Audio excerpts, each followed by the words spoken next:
Hi, welcome to Renee Holden Marketing, where we talk about lead generation marketing strategies to help your business grow. My name is Renee, and today we're going to be talking about kind of the first steps to starting your email marketing strategy.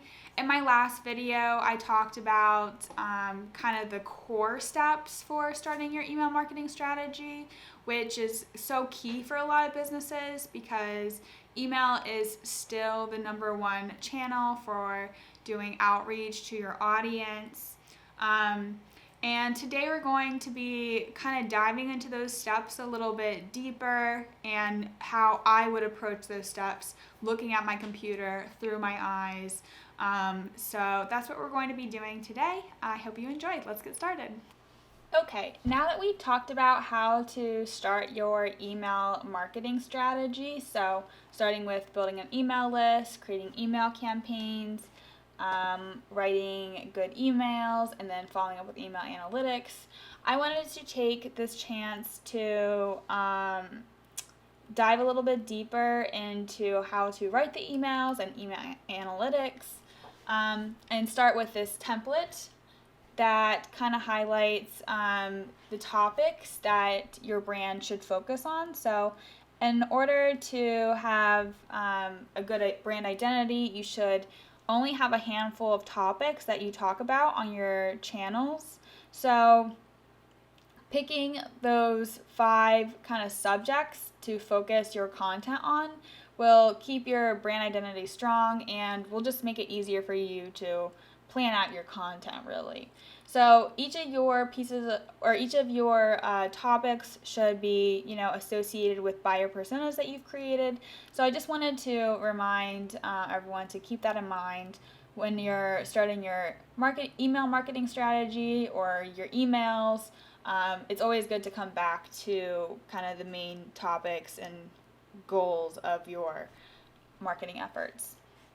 All right, and you can find this template on reneeholden.com in the template section. So I wanted to start at the email campaign analytics line. So let's say you've been generating emails or building an email list, and you've been sending your email list a couple of emails, and you feel like you're following best practices, your topics are within your 5 pillar topics associated with your brand. Something really important to do is to regularly check your email analytics, and whatever email service provider you're using, you should be able to easily do this. But the reason this is so important is because you want to see which pieces of content are doing well, or which headlines or subject lines, which topics are performing well with your audience, because those are the topics that your audience is most interested in hearing about, and they are engaging with that content more. It also shows which topics and other factors your audience isn't so interested in. So it's also an opportunity to learn about your audience by looking at the analytics of your email campaigns. So some of the most important analytics to look at are your average open rate. So this is the percentage of your emails that are actually being opened by your email list. And these are some averages here. I'm not exactly sure what industry this is from, but there are different averages for every industry. But a general good open rate, I would say, is maybe 17 to 30%. 30% is really good. That's a great open rate. But I think that probably a lot more industries see around like a 20% open rate. If you're at like 5% or you're really low, then you really want to consider, hey, does my email list understand what they signed up for? Am I clearly stating my message and the value that my product or service brings? So having a low open rate is definitely a red flag. Another red flag could be having a super low click-through rate. Now, this might already seem low to you, but it really depends on the quality of your email list and how well you are conveying the value that your product or service offers. So I think having like a 5% click-through rate is pretty good. What click-through rate refers to is how many people not only opened your email but clicked on your call to action and made it to whatever page was on the other side of that email. So whether that's a landing page or a page on your website, who liked your message enough to continue on the kind of like sales or marketing journey.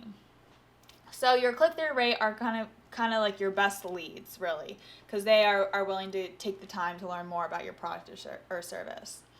And then you also have metrics like your click-to-open rate. So of the people who opened your emails, what percent did not click through, or what percent did click through.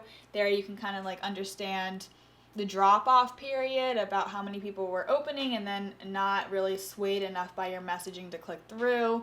And then unsubscribe rate. Now your unsubscribe rate, it's okay to have like a 5% unsubscribe rate or higher maybe if it's a new campaign to a new audience and leads are fairly cold. But when people unsubscribe from your email campaign, basically that's your audience just filtering themselves. So you don't want to be selling or marketing to an audience that isn't interested in being sold or marketed to. It's not a good fit, and that's okay if they unsubscribe. So you should always make sure your unsubscribe button is very clear and easy to find so that people can leave if they need to. And this will also prevent people from reporting you as spam if they can't figure out how to unsubscribe from your emails. Okay, and as I was saying, there are different benchmarks for different email analytics in all these different industries. I wouldn't take any of them super seriously, but just know it's about a range more than it is about specific numbers. So, and also if you are finding that people are, responding to your email list pretty well and you're getting, more traffic to your website, you're getting more sales through your email campaigns, then that's the biggest signifier more than any of these analytics. So, after you review your analytics, now we want to talk about the value of your emails. So there is this well-known marketing principle that when you're contacting your lead list or your audience, that you want to be providing value to them like 80% of the time. Rather than, providing value in one email then selling in the next, providing value in one email and selling in the next. And what do I mean by providing value? I really just mean providing your audience with something of interest to them.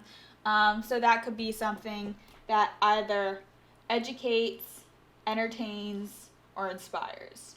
So that's kind of like a stereotypical saying about how to make content, but it's pretty true. Make something educational for your audience, something that entertains them, or something that inspires them and makes them feel good. So those are all examples of content that create value.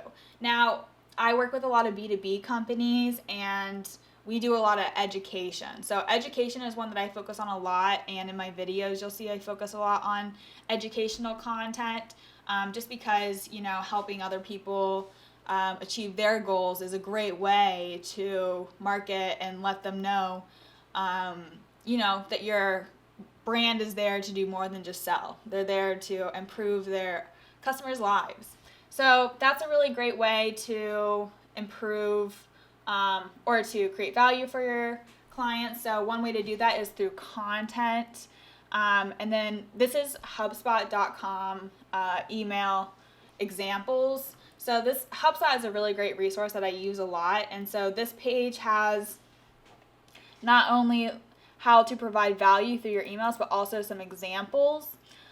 These are pretty short, but that's how you should probably keep most of your emails in your email campaign. So I like to keep it under 5 sentences and not really long sentences, pretty brief, to the point, lists if you can. Remember, people get so many emails, you want to keep things pretty short. So you can get your message across pretty quickly. This is a pretty short message though. So attaching a piece of content and kind of explaining how that content would be useful to them, referencing a mutual connection. So that would probably be like, talking about just common interests is good. Not every value, not every example of value on this page is going to apply to your audience. Customer review is good. Case study is great. So any way you can provide social proof. People really like video testimonials. And then case studies are really great. Reports, white papers. Those are all examples of someone else finding success with your product or service. And that's a great way to build trust for your company. And there are a bunch of different ones on here. But basically just make sure that you are providing value to your clients, and content's a great way to do that. Answering Q&As is a great way to do that in your emails. Highlighting case studies or testimonials, those are all ways to provide value in your emails before selling to your audience. So now that we've talked about kind of the topics and the content of the emails that you're going to create, I want to also add how important it is to have an engaging subject line. Now, subject lines really are going to make or break your emails, and a lot of people don't believe me when I say this, but to get just the open rate is pretty difficult. We saw on this page, like having, a 20 to 30% open rate is pretty good. So it is a struggle to make sure people even open your email sometimes, just because people can get so many emails and things can get lost in the shuffle. So here are some subject line tips, and if someone opens your subject line, they're much more likely to actually read the email or to click on the call to action. So pretty important stuff. Number one, keep it brief. Make sure the most important words or the keywords of your subject line are in the beginning, because subject lines do tend to get cut off in email boxes and phone email boxes especially. You can personalize it. Some people do this with every subject line.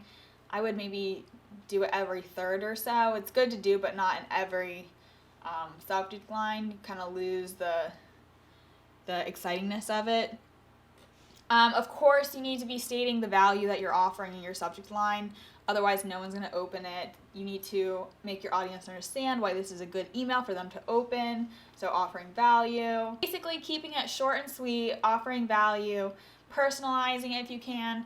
And then if you can break up the text with like numbers or symbols, something that, doesn't look like just a long line of text, is also a great way to make a brief but to the point subject line. Okay, so I hope you enjoyed the video. If you are interested in learning more about email marketing, I will link my video from last week of me kind of talking through these steps. And then I will also link my blog post, which has a little bit more information about the things I just talked about, plus some other linked resources. I will link that blog post down below.